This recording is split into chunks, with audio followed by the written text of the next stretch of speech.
Hi guys. For this video, ang pag-uusapan naman natin is this example na nakikita nyo sa inyong screen.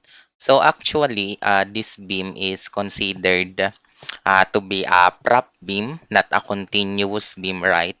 No, kasi isang fix lang naman and isang simple support. However, yung main objective kasi ng problem na ito is para ma-illustrate kung paano naman ginagamit yung three-moment equation if yung outermost support is fixed support. Because unlike doon sa unang examples natin, like this one, dahil simple support sila, we assume that the moments there are zero. So as the second example, no, so the moment at A is zero. Yung overhang, that is not a problem. So dito tayo sa problem na ito, we cannot assume that the moment at A is zero because yun na nga, syempre fixed support siya. So the purpose of, again, yung pinaka-purpose lang nitong problem na ito, ma-illustrate sa inyo kung paano ginagamit ang three-moment equation sa mga cases na yung outermost support ay fixed support. So basahin ko lang itong problem. A prop beam is loaded as shown below. So using the three-moment equation as a method of structural analysis. So yung mga tanong, what is the moment reaction at A? What is the vertical reaction at A? So what is the moment reaction at B? Vertical reaction at B? What is the maximum positive moment of the beam and the maximum negative moment of the beam? Okay, so let's proceed to Microsoft OneNote, no? So, solutions tayo. Wait lang. So, sulat lang natin yung solution. So, ang mangyayari dito, syempre, from the previous example, na illustrate na natin yung effect ng continuous beam, di ba? So, ang gagawin ko dito, class, I will isolate the continuous beam because I can determine immediately the value of the moment at B. Di ba yun naman, no? Kapag may nakita kang overhang, all you need to do is to cut that overhang part and you can determine right away the value of the moment at the B. Okay? So, i-drawing ko muna yung ating fixed support. Tapos, the length of the fixed support is 5 meters. So, ito na siya. So, let's say ito yung point A and ito yung point B. So, roller siya, no? Point B. And of course, let's place the given loads here. So, ito yung loading natin. Uniform load of 35 kilonewton per meter. And syempre, there is a concentrated load of 65 kilonewton. Okay? At the same time, another thing na i-consider natin is yung overhang sa kabila because the purpose nga of that overhang is simply mahanap natin yung moment at B right away. Okay, so this is according sa given na problem, 3 meters din siya eh.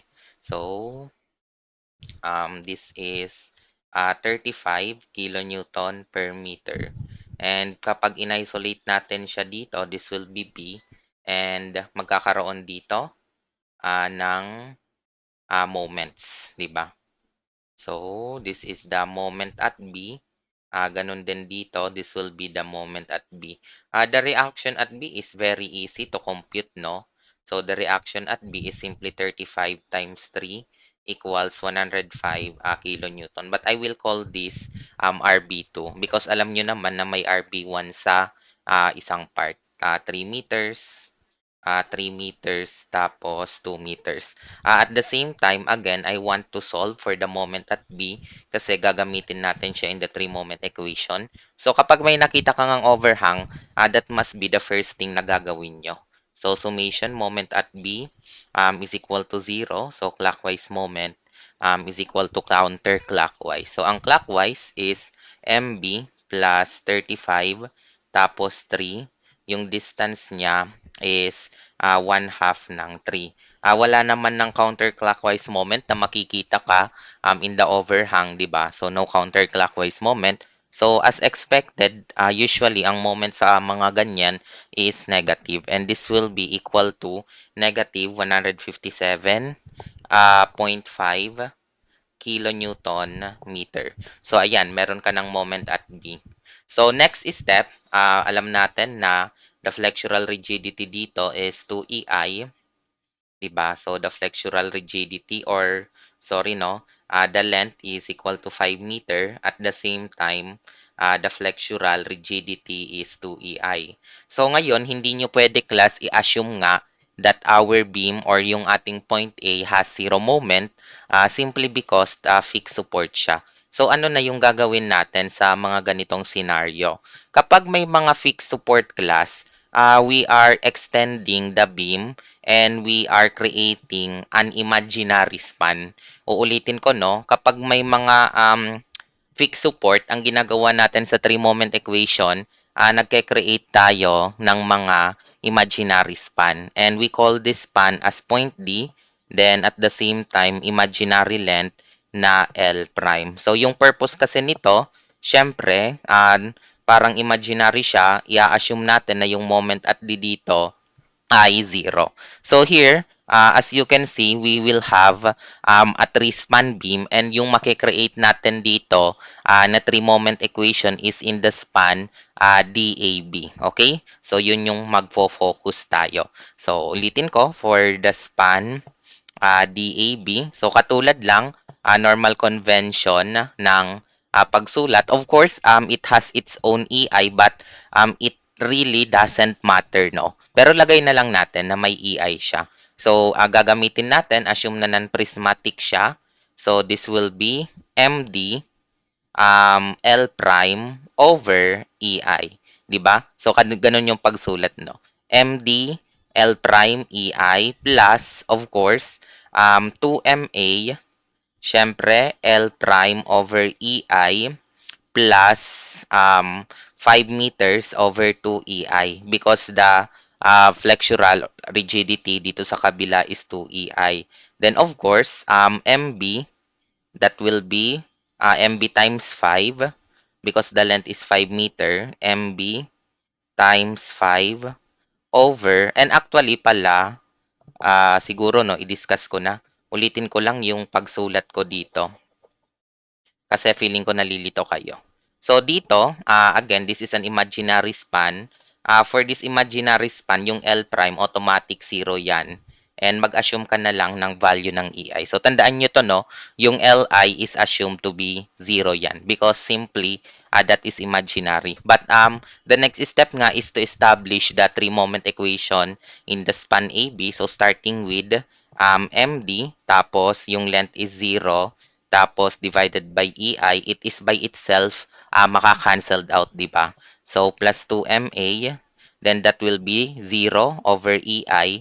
So, because 0 over EI, then plus 5 over 2EI. Then lastly, MB, that will be 5 over EI.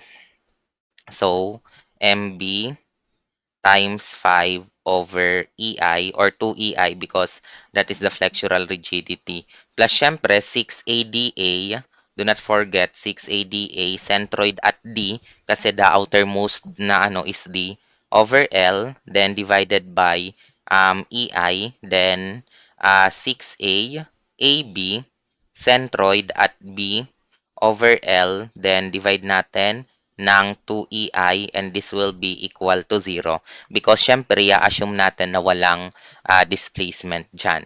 So, the next step, dahil na-establish na natin yung three-moment equation, I am certain na this will be cancelled out. So, as this one, magiging cancelled na to.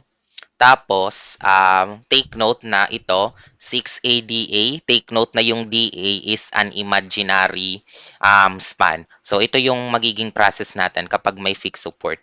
Itong imaginary span, this will be cancelled out. So, therefore, ayan na, nagiging mas malinis na lang yung equation natin. And this will be multiplied by EI. One of the good technique is multiply both sides by EI para maging mas malinis. And as you can see, ang mangyayari na lang dito, 2MA tapos 5/2 EI canceled out siya. So magiging 5MA na lang, then plus 5/2 MB. Then of course, plus 1/2 ng 6 area AB centroid ng B over L. And this will be equal to 0. So ayun, naayos na natin itong three-moment equation natin. Yung MB is negative 157.5 and ito nga, mahahanap natin to later on. Basta imagine ninyo, since ang unknown natin is the moment at A, which is simply the moment of the fixed support. So ganun lang kasimple yung three-moment equation. So, i-consider natin yung span AB because yung concern natin is this one. Okay? So, the length of the beam is 5 meters or sorry, no, the length of the span is 5 meters.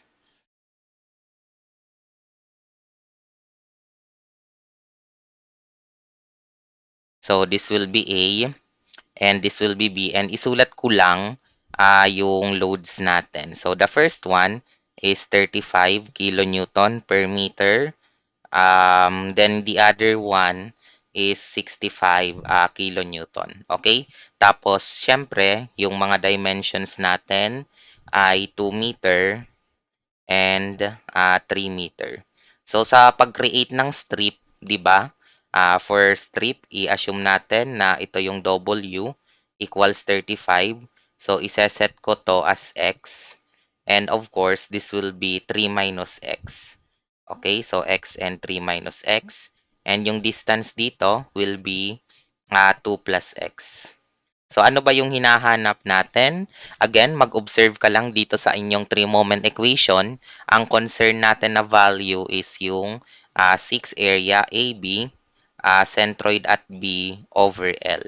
Okay, so dito, hindi naman na siya mahirap. For instance, in the uniform load, I will not separate them, no? Kasi kaya naman natin na siyang i-analyze kahit buo yung figure. So for the uniform load, this will be 35. Yung distance niya from point P is 3 minus X. Tingnan nyo. So this is 3 minus X all over the total length is 5 and 5 squared minus 3 minus x squared dx. The limit nga again from 0 to 3 kasi nga the total length of the load is 3 meters. Plus of course, do not forget the concentrated load 65. Its distance from point B is 3 meters. Tapos divided by 5, 5 squared minus 3 squared. Okay? So yan na yung ating computation sa value nito. Ang sagot class is 1,269.75 kilonewton meter squared. So, yun lang naman yung kailangan natin sa beam na ito. So, now, let's substitute the values of MB and the value of this one. Kasi nga, ang kailangan natin mahanap yung MA. So, that will be 5MA plus 5 halves ng negative 157.5 because that is again the moment at point B. Then lastly, 1 half ng 1269.75 is equal to 0. So the moment at A, I am expecting this to be a negative value. And tama ako, when I computed this, ang sagot is negative 48.225 kilonewton meter. So, ito na yung moment at A natin, which is yun yung mahahanap nyo.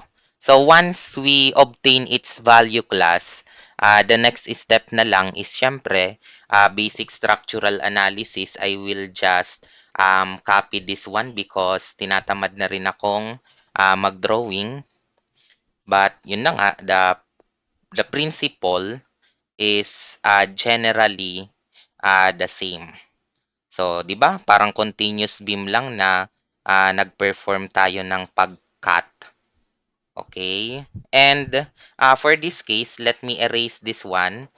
It's not necessary na dito sa problem natin kasi magpe-perform na lang tayo ng basic structural analysis. Halimbawa, 'di ba, hahanapin natin yung value ng RA at the same time yung RB1. Dito sa RB2 wala naman na tayong problema eh.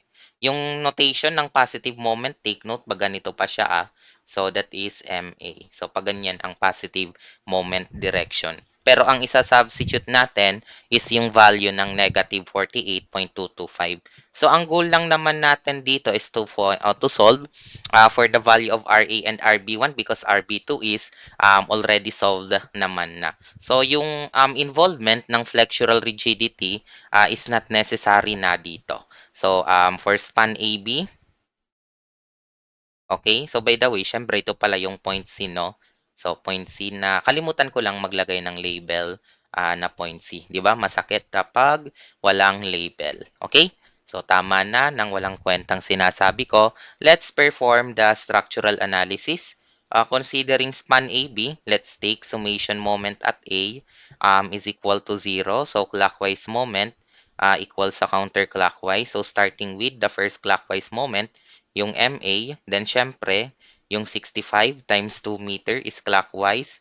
Then 1 half ng, another clockwise moment is 35 times 3, then 2 plus 1 half ng 3. Okay?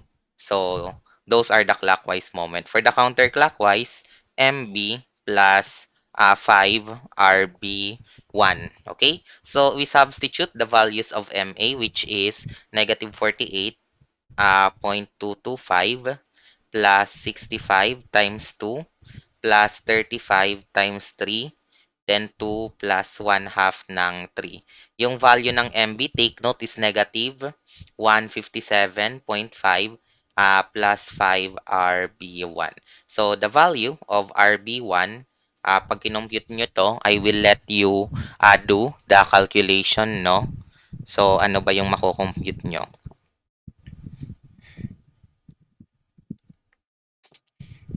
So, ang nakompute ko is 121.355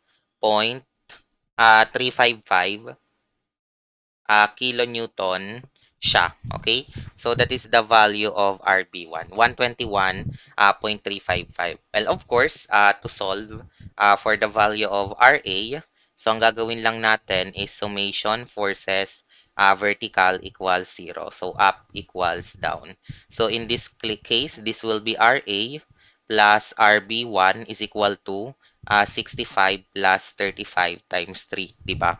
Because RA and RB1 are the only upward forces here, while ito namang dalawa are the downward forces. So therefore, when we substitute the known value, so RA plus 121.355 is equal to 65 plus 35 times 3. So yung value ng RA natin ay equal sa 48, no?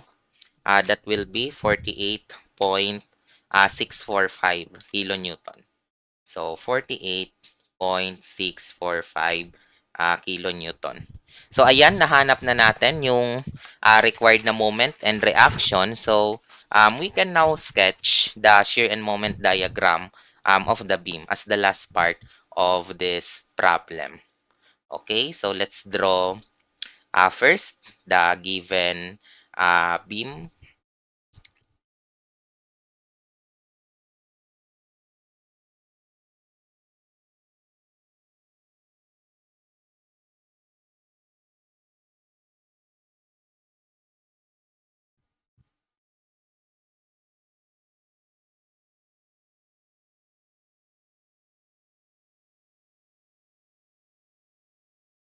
So, wait lang, no? Kasi ini-sketch ko siya ngayon.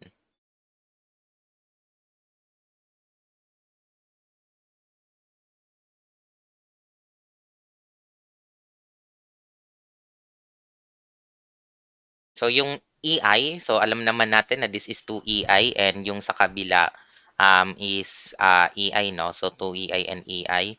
But yun na nga, pagdating nyo naman sa shear and moment diagram, hindi naman na yun nagre-reflect, okay? So, this is 65 kilonewton and this is 35 kilonewton per meter. So, let me, place the dimensions, 2 meters, 3 meters, and 3 meters. So, the reaction at A, Kasi siyempre ito yung point A, ito yung point B, and yung point C. So the reaction at A class is 48.645 kilonewtons. So 48 0.645. While the reaction at B, ang gagawin nyo dito, based dito sa paghati, all you need to do is to take the sum of this, yung RB1 which is 121.355 and yung RB2 which is 105. So pag inad nyo, yung dalawang yan, that will be 226 0.355. And of course, the moment, syempre that is negative 48.225. Kaya lang, ang gagawin ko dyan class, kung ito yung positive, tingnan nyo no, inassume ko, ganito kasang direction ng positive, just recall the sign convention. Pagdating sa negative, magiging ganito siya. So, pero hindi ko na isusulat yung negative. 48.225 na lang yung isusulat ko. Okay, so this is MA, this is RA, and this is RB. So ayan na-compute na natin yung mga reactions. The next step is to establish the shear and moment diagrams. So to do that, let me finish this one, no? Yung pagdo-drawing ng mga guides para hindi nakakalito yung pag-drawing, no? So, syempre, my assumption here is marunong ka na mag-drawing ng shear and moment diagram ng mga basic beams. That is already discussed in your strength of materials or doon sa playlist ko din for the beams. Okay? So, let me erase these points. Tapos, dash-dash na lang to.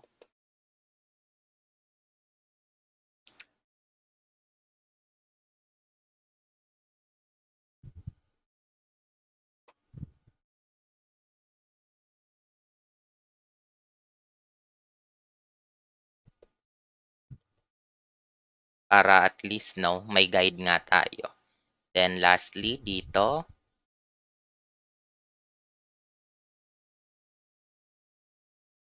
oops, pasensya na. Ayan. So, simulan na natin yung pag-i-sketch, no? So, starting with the shear diagram. So, wala namang rectangular load kaya hindi naman to complicated, no? So, sa shear diagram, mag start tayo ng pagtaas by 48.645 because of this reaction. So, 48.645. Then, it is steady kasi nga, syempre, wala namang load. Then, of course, yung 48.645, babawasan mo ng 65. Kaya ang sagot ay negative 16.355. That will reflect here. So, negative 16 or you cannot, sorry no, you may not write the negative sign, no? So, 16.355 na lang. Understood naman na nasa baba siya, so ibig sabihin negative siya. Then of course, there is a distributed load of 35. So, minus 35 times 3 muna. I am considering the first 3 meters. So, the answer is negative 121.355. So, that will be like this. So, 121.355. Then after nun, may reaction tayo na RB. So, plus 226.355. 105 siya. Angat mo lang by 105. And lastly, minus 35 times 3. So, ang sagot natin ay 0. And syempre, masaya ka ngayon because nagsarado yung inyong shear diagram, no? Importante na sarado yung shear diagram natin. So, let's proceed to the next one which is the moment diagram. So, let me just adjust this kasi feeling ko kulang ng space. So, sa case ng moment diagram, dahil yung moment ng A is nagsimula as negative, And 'di ba nga, this is a negative. So, negative 48.225. Bagsak agad yan ng 48.225. So, ganito siya. 48.225. Then after nun, siyempre iko-consider natin yung area na yan. So, negative 48.225 plus 48.645 times 2 meters because this is 2 meters, right? So, that is equal to 49.065. So, syempre, pag-drawing nyo dyan is straight lang because galing lang naman siya sa rectangular load. So, 49.065. Then proceed tayo, i-consider natin yung trapezoid na yan, minus 1 half ng 3 meters, tapos 16.355 plus 121.355. So, ang sagot natin ay negative 157.5. Okay, so pababa siya, no? Pag ganito. Oops, hindi sumakto.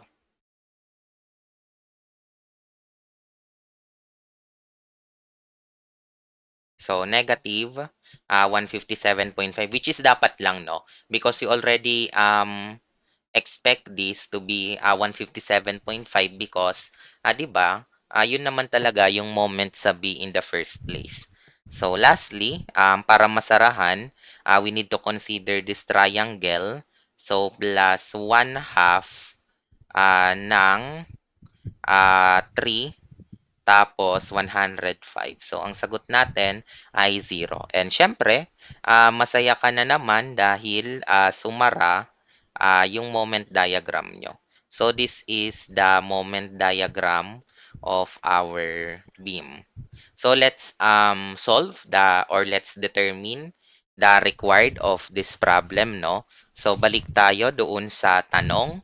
Halimbawa, the first question here is, taas ko lang, what is the moment reaction at A? So, I will write this na yung moment at A ay equal sa negative 48.225 kilonewton meter. Next, what is the vertical reaction at A? Na-compute na natin as 48.645 kilonewton. The moment reaction at B is negative 157.5 kilonewton meter. So, ito nga yung una natin nahanap because it is solved lang using the overhang portion. The reaction at B or the vertical reaction is 226.355 kilonewton. Then, what is the maximum positive moment? So, M plus na maximum based doon sa moment diagram, that is 49.065 kilonewton meter, while the maximum negative moment is negative 157.5 kilonewton meter. So, these are the answers of our structural analysis, no? So, syempre, you can verify your answer here by using the, ano, no? You can verify this by using the, ano yun? Yung double integration method or uh, yung moment area method or the conjugate beam method. Okay, so you can do that. Kasi hindi mo naman to pwedeng isolve using fixed end moment kasi ang requirement ng fixed end moment sa prop beam is dapat wala siyang overhang. Okay, so yun, I am giving you another choice. Ako kung sanayan lang, no, mas gusto ko tong three moment equation. Kasi ang goal lang naman ng three moment equation, mahanap mo yung reaction. Then once you solve them, you can start sketching shear and moment diagram, which is yun din naman yung kailangan. So I think I can now end this video lecture. Thank you so much for listening and watching, and I hope may natutunan kayo dito sa lesson na to. So ingat po kayong lahat.